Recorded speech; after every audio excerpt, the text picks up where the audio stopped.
Okay sir. औज़ु बिल्लाहि मिनश शैतानिर रजीम, बिस्मिल्लाहिर रहमानिर रहीम। हम लोग 10-15 मिनट टाइम के आगे प्लीज, ठीक है।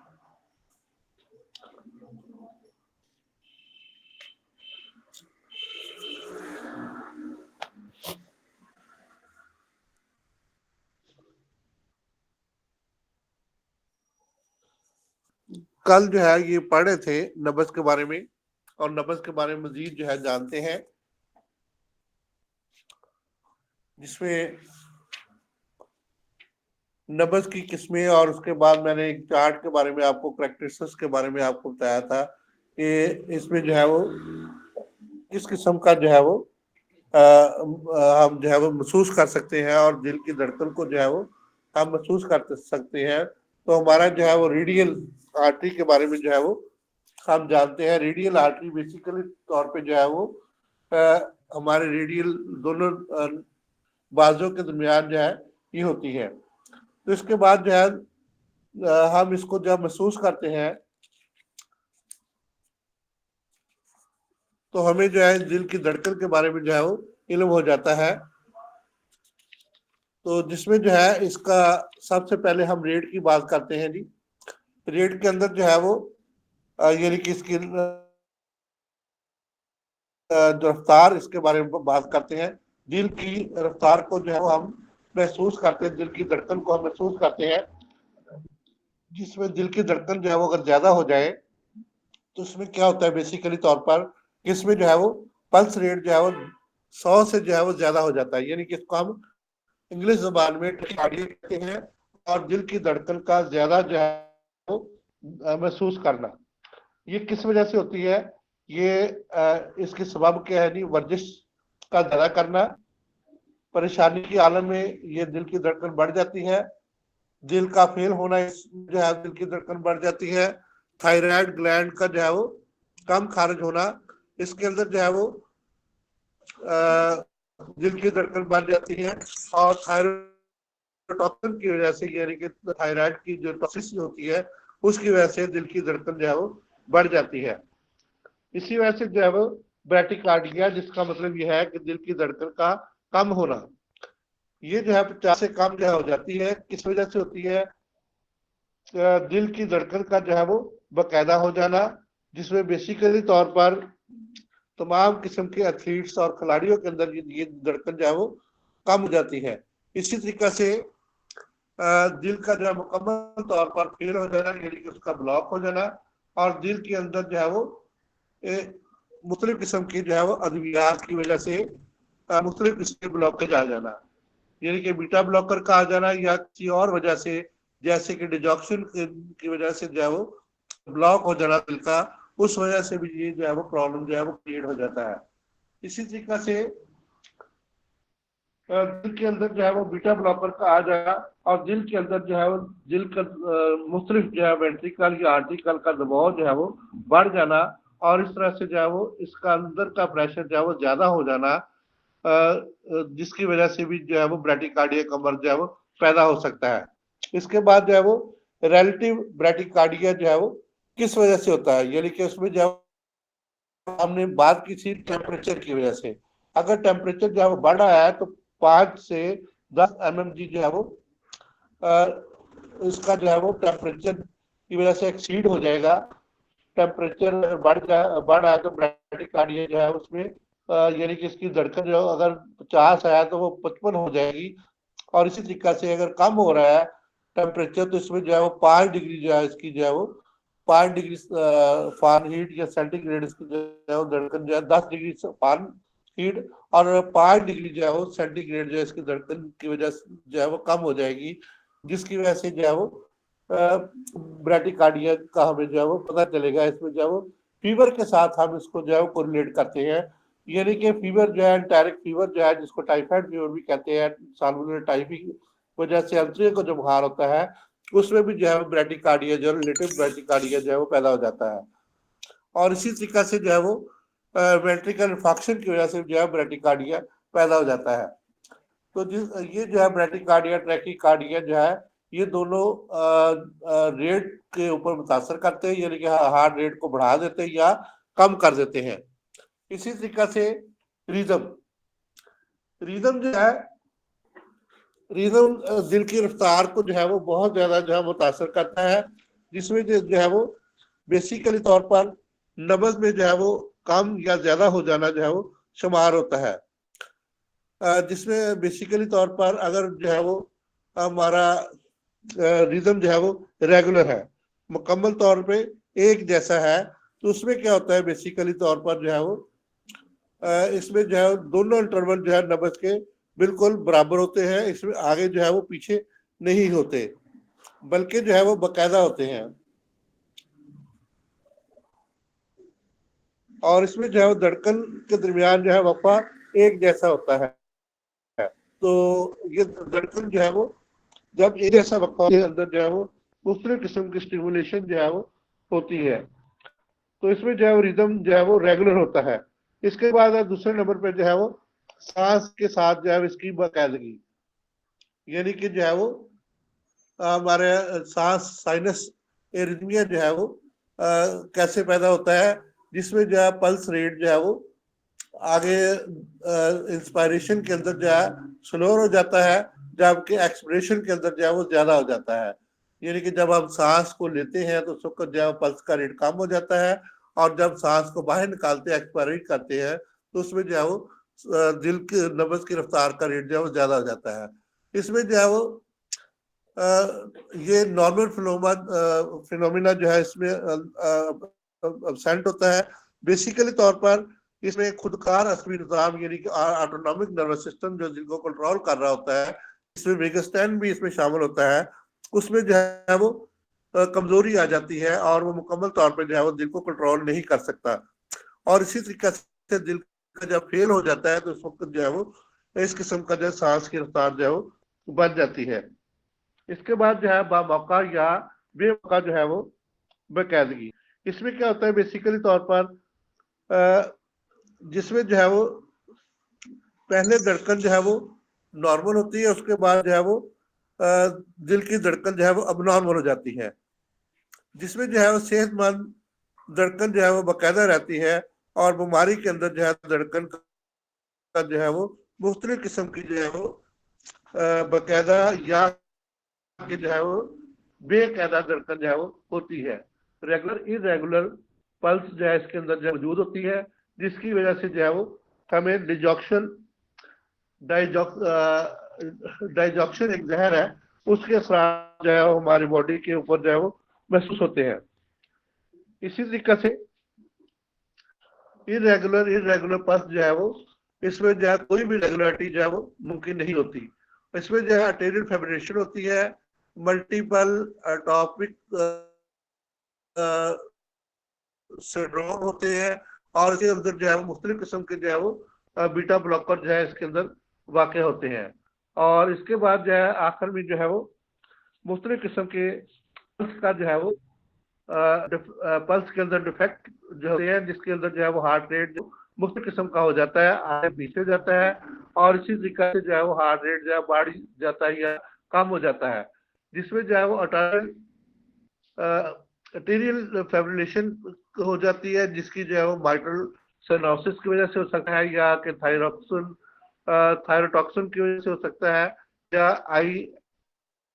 इस्केमिक हार्ट डिजीज की वजह से ये प्रॉब्लम जो है वो हो सकता है। जो है जिसमें दिल को जो है वो पूरी तरह से जो खून जो है वो मुहैया हो रहा है, लेकिन ऑक्सीजन की कमी की वजह से ये प्रॉब्लम जो है वो वाक़ हो जाती है। इसके बाद हम वॉल्यूम की बात करते हैं, तो वॉल्यूम के अंदर जो है वो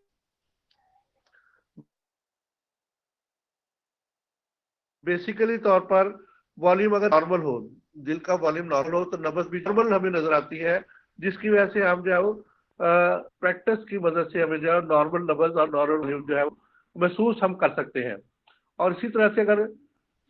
लो वॉल्यूम होगा तो उसमें जो है पल्स जो है वो वीक होगी, और इसमें हार्ट फेलियर और जो है हाइपो वॉल्यूम शॉक का जो है वो खतरा जो है हमें महसूस होगा। इसी तरह से अगर ज्यादा वॉल्यूम होगा, हाई वॉल्यूम पल्स होगी, तो वो बारी पर हमें जो है पल्स के अंदर महसूस होगा, नब्ज जो है वो बहुत ज्यादा ब्रॉड हो जाएगी, यानी कि बढ़ जाएगी, बड़ी हुई होगी, ऊपर को उठी हुई होगी, तो इस तरह जो हमें मुख्तलिफ किस्म के बुखार और अनीमिया हमें महसूस होगा। और इसके बाद जो है वो अरोटिक रेगुलेशन जो है वो हमें महसूस होगी, यानी कि रोटा के अंदर जो है वो कोई भी खराबी हमें जो है महसूस होगी। इसके बाद जो है वो हम करेक्टर की बात करते हैं, इसके अंदर जो है वो स्लो राइजिंग पल्स जब होती है तो इसके अंदर जो है वो लो पल्स राइज स्लोली, और उसके बाद इसमें जो है वो लॉन्गर जो है वो फिंगर के अंदर नजर आता है। तो अब बेसिकली तौर पर इसमें जो है वो रोटिक साइनोसिस जो है वो होता है, रोटिक रोटा के अंदर जो है वो प्रॉब्लम जो है वो होता है। इसके बाद अगला जो है क्लॉप्सिंग पल्स, इसमें जो है वो हाई वॉल्यूम होता है पल्स का, जिसमें जो है नॉर्मल के साथ जो है वो अप स्ट्रोक की तरफ जो है वो ज्यादा बढ़ जाता है, और डाउन स्ट्रोक जो है वो कम होता है। ये अक्सर में जो है वो रोटिक रेगुलेशन या रोटिक खराबी की वजह से होता है, या कि ये डक्ट के अंदर जो है कोई खराबी की वजह से होता है, या कि एंट्रावेंट्रिकुलर फैस्टुला की वजह से ये होता है, जिसमें कोई थोड़ा या कोई इस किस्म का जो है प्रॉब्लम जो है वो दिल के अंदर आ जाए, तो इसमें जो है वो ये इस किस्म की पल्स हमें मिलती है। इसके बाद जो है वो बायोफ्रांसिस पल्स या नब्ज जो है वो हमें मिलती है जी, जिसमें जो है टू अप स्ट्रोक जो है वो इन वन बीट, एक धड़कन के अंदर टू अप स्ट्रोक जो है होते हैं। ये असल में स्टेनोसिस और जो है वो रोटिक खराबी की जो है वो दोनों की वजह से जो है वो ये नब्ज जो है वो हमें मिलती है। और इसके बाद जो है हमें पैराडॉक्सिस नर्व हमें जो है नब्ज मिलती है। पैराडॉक्सिस नब्ज जो है उस वक्त जो है कम हमें महसूस होती है, और इसकी ड्यूरेशन भी जो है इंस्पायरेशन में, यानी कि जब हम जो सांस अंदर को लेते हैं इसकी ड्यूरेशन हमें कम महसूस होती है। बेसिकली तौर पर ये हमें दमा के अंदर ये अलामत जो है वो मिलती है, जिसमें एक्यूट दमा जो है वो बहुत ज्यादा जो है वो महसूस होता है दमा के अंदर। दिल की खराबी के अंदर ये हमें जो है वो मिलती है, और इसी तरह से वो जो है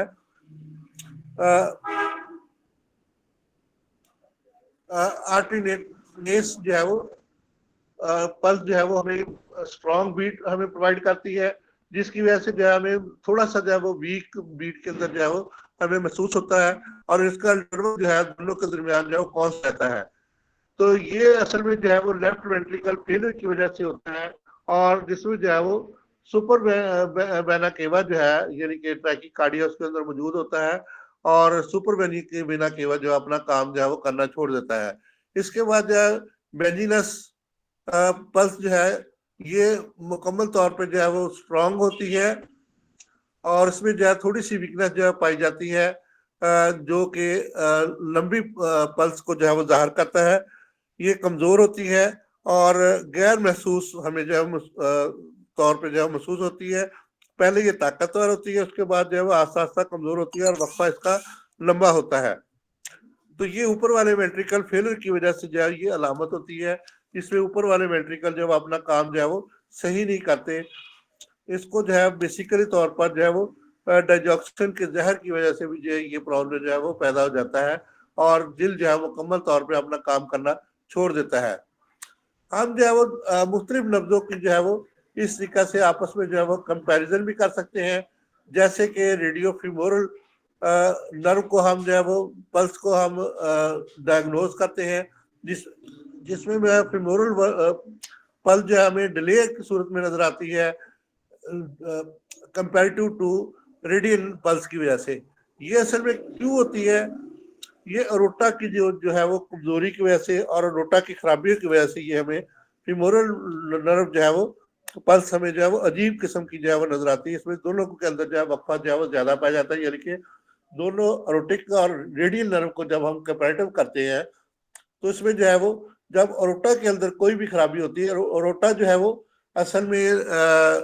दिल से फौरी तौर पर निकलने वाले जो है वो शरीयान को या के हम जो है वो आर्टरी को कहते हैं, जो कि दिल से फौरी तौर पर निकल के जो है वो दो हिस्सों में डिवाइड हो जाती है। एक ऊपर जगुलर वेन के अंदर चली जाती है, जगुलर आर्टरी के अंदर चली जाती है, और दूसरा जो है वो पूरे जिस्म को हमारे अपर लिम्ब और लोअर लिम्ब को जो है वो खून सप्लाई करती है। इस तरीके से जो है वो जब हमारे अपर लिम्ब के अंदर जो है जब हम रेडियल नर्व को देखते हैं और इसके बाद जब फेमोरल नर्व को देखते हैं तो इन दोनों में डिफरेंस नजर आता है। तो ये जाहिर करता है कि इसके अंदर जो है वो रोटा के अंदर जो है कोई भी जो है वो फाइब्रिनेशन या के कोई भी इन्फ्लेमेशन या के कोई भी जो है वो खराबी जो है वो पैदा हो चुकी है। इस तरीके से हम जो है वो नब्जों को जो है वो मुख्तलिफ तरीके से आपस में कंपैरेटिव करते हैं और कंपैरेटिव करने के बाद दिल की जो है वो धड़कन और दिल की जो है वो बीमारियों और दिल की जो है वो चीजों को जो है वो जानते हैं, जिसमें हमें जो है वो दिल के मुतल्लिक जो है नब्ज की वजह से मुकम्मल तौर पे काफी हद तक जो है वो इंफॉर्मेशन मिल जाती है। इसी तरीके से कल भी हमने बात की थी नेक वेन जो है, जिसमें जो है वो क्रोटेड आर्टरी और क्रोटेड वेन, जगुलर वेन, और इसके बाद जो है वो जगुलर आर्टरी के बारे में हम जो है वो मजीद जानेंगे। जगुलर वेन और जगुलर आर्टरी जो है वो नेक के बिल्कुल नीचे होती है, तो ये जो है वो क्लेविकल बोन के थोड़ा सा ऊपर होती है। दोनों तरफ हमें जो है जब इसको हम टच करते हैं तो हमें ये पल्स जो है वो नजर आती है जगुलर वेन की और जगुलर आर्टरी की। तो इस तरीके से हमें जो है वो दिल की अंदर की कैफियत का जो है वो हमें अंदाजा हो जाता है, जिसमें हम 45 डिग्री सेंटीग्रेड पर जो है वो मरीज को बिठा के उसके अंदर जो है वो क्लेविकल बोन के नीचे या के जो है वो मुंह के अंदर से या के इंट्राकॉस्टल स्पेस के अंदर से जो है वो कैथेटर पास करके जो है वो दिल की कैफियत को हम देख सकते हैं और दिल की कैफियत को जान सकते हैं। मजीद जो है इसके बारे में हम जो है वो कल इंशाल्लाह जो है वो जगुलर वेन और उसके बाद जो क्रोटेड वेन और क्रोटेड आर्टरी और जगुलर वेनस प्रेशर को हम जानेंगे, और जिसकी वजह से हमें जो है दिल के बारे में जो है वो मजीद इंफॉर्मेशन जो है वो मिलेगी। तो जगुलर वेन से जो है हमें बेसिकली तौर पर सेंट्रल प्रेशर के बारे में जो हमें इंफॉर्मेशन मिलती है कि दिल के अंदर सेंट्रल प्रेशर जो है वो कितना होता है और कैसा होता है, और हम इसको जो है वो कैसे मेजर कर सकते हैं। तो ये भी बड़ा दिलचस्प टॉपिक है, तो कल इंशाल्लाह इसको हम डिस्कस करेंगे। तो बहुत शुक्रिया सर आपका और मेरे दोस्तों का जिन्होंने मुझे सुना, और इनको जो है अगर बार बार हम प्रैक्टिस करेंगे तो हमें जो है ये 7 किस्म की जो हमने पल्सेस पढ़ी इनको भी हम जान सकेंगे, और इसके बाद जो है इनके साथ जो भी अमराज हमने दिल के मुतल्लिक पढ़े और मायोकार्डिक इन्फाक्शन और मायोकार्डिक इस्केमिक हार्ट डिजीज और इस तरह के जितने भी जो है दिल के अमराज और कॉलोनी डिजीजेस के बारे में भी जो हम जो है वो मजीद जानेंगे, और इस तरह से जो है हमें खून के जितने भी अमराज हैं उनके और उसके साथ रिलेटेड जो है वो ऑर्गन यानी कि वेन्स और आर्टरीज और उसके बाद जो हार्ट जो है इसके बारे में मुकम्मल तौर पर जो है वो हमारी जो इम्पल्स जो है हमें बताती है, और नब्ज से जो है हम इसको जो है वो बहुत अच्छे तरीके से जो है वो दिल के बहुत से अमराज को जो है वो हम डायग्नोज भी कर सकते हैं और जान भी सकते हैं, और जो है वो दिल के अमराज को हम ट्रीट करने की भी कोशिश करते हैं। इसलिए जो है वो यही कहते हैं कि हमेशा जो है वो अपने दिल को जो है वो खुशगवार रखें, अपने जहन को खुशगवार रखें और दूसरों की मदद करें। तो जब हम एक दूसरे की मदद करेंगे तो हमारे दिलों को जो है वो अल्लाह ताला तकवीत देगा। तो अल्लाह ताला जो है हमारे दिलों को रोशन रखे। दिल को रोशन रखने का मतलब ज़मीर को रोशन रखना। ज़मीर जो है वो असल में दिल का तल्लुक जो है वो दिमाग के साथ होता है, और दिमाग का तल्लुक दिल के साथ होता है, दोनों आपस में रिलेटेड होते हैं। यानी कि जो है वेगस नर्व जो है बेसिकली तौर पर ऑटोनॉमिकली तौर पर जो है हमारे दिल की धड़कन को चलाती है, हमारे सांस की रफ्तार को कायम रखती है, और इसी तरीके से वेगस्टैन जो है वो हमारे लिए जो है वो एक बेहतरीन नेमत है। टॉपिक मोशन जो है इसकी वजह से होती है, प्रकंजी फाइबर इसकी वजह से जो है वो अपना काम सारा अंजाम देते हैं, और मायोकार्डिक जो है वो यानी कि दिल के जितने भी मसल होते हैं वो अपने काम को सारा अंजाम देते हैं, और खून जो है हमारे जिस्म के एक एक हिस्से के अंदर जो है वो जाता है। खास तौर पे जो है हमारे दिमाग को जो है वो खून की इंतहाई ज्यादा जरूरत होती है और हर वक्त जरूरत होती है। तो ये इनके दरमियान जो है वो बेसिक कोरिलेशन होता है, दिमाग से दिल की तरफ जो है वो खून का जाना जो है, और दिल से जो दिमाग की तरफ आना जो है बहुत अहम है। एक सेकंड के लिए अगर हमारे दिमाग को जो ऑक्सीजन ना पहुंचे खून की वजह से, तो हमारा दिमाग जो फौरी तौर पर डेड हो जाए, और इसी तरीके से जो है वो ऑक्सीजन की एक सेकंड के अंदर जो है वो जिस्म के अंदर जो है वो ना आए, तो हमें सांस ना आए, तो हम जो है वो किसी काम के काबिल नहीं रहते। हमारा दिल भी जो है वो खत्म हो जाता है, हमारा जो है वो सांस भी खत्म हो जाता है और दिमाग भी खत्म हो जाता है। तो ये जो है जरूरी उज़्व जो है वो होते हैं। तो इनकी हिफाजत जो है वो हमें जो है वो करनी चाहिए। कैसे हिफाजत करनी चाहिए? हम जो है वो अल्लाह ताला की याद से इनकी हिफाजत कर सकते हैं। अल्लाह ताला हमारे दिलों को और हमारे दिमागों को और हमारे जो है वो सांस को बाहर रखे और हमें वो जिंदा रहने की तौफीक अता फरमाए। अल्लाह की दी हुई नेमत को हम जो है वो अल्लाह के शुक्र से ही हम जो है वो बचा सकते हैं। अल्लाह ताला जो है हमें हमेशा जो है वो खुश रखे और खुश रहने से, खुशियां बांटने से जो है वो हमारे दिलों को तकवीत मिलती है, हमारे दिलों को सुकून मिलता है। हमारा दिमाग का सुकून जो है वो दिल का सुकून होता है, हमारे सांस का सुकून होता है। जैसे कि सारा कुछ जो है आपस में कोरिलेटेड है, यानी कि दिमाग, दिल और हमारे जो है सांस जो है वो आपस में कोरिलेशन रखते हैं, जिसकी वजह से जो है हमें इन चीजों की हिफाजत के लिए अल्लाह को जो है हमेशा याद रखना चाहिए। बहुत शुक्रिया सर, बहुत मेहरबानी। मेरे दोस्तों का बहुत शुक्रिया जिन्होंने मुझे मौका दिया और मुझे फोन करके जो हमेशा याद करवाते हैं। तो मैं इंशाल्लाह मजीद कोशिश करूंगा इसको बेहतर करने की, और आपको जो है वो मजीद उर्दू में तर्जमा करके जो है वो नब्ज की जो है वो मुख्तलिफ किताबों से जो है वो कोरिलेशन करके आपको आगाह करूंगा इंशाल्लाह। बहुत शुक्रिया सर।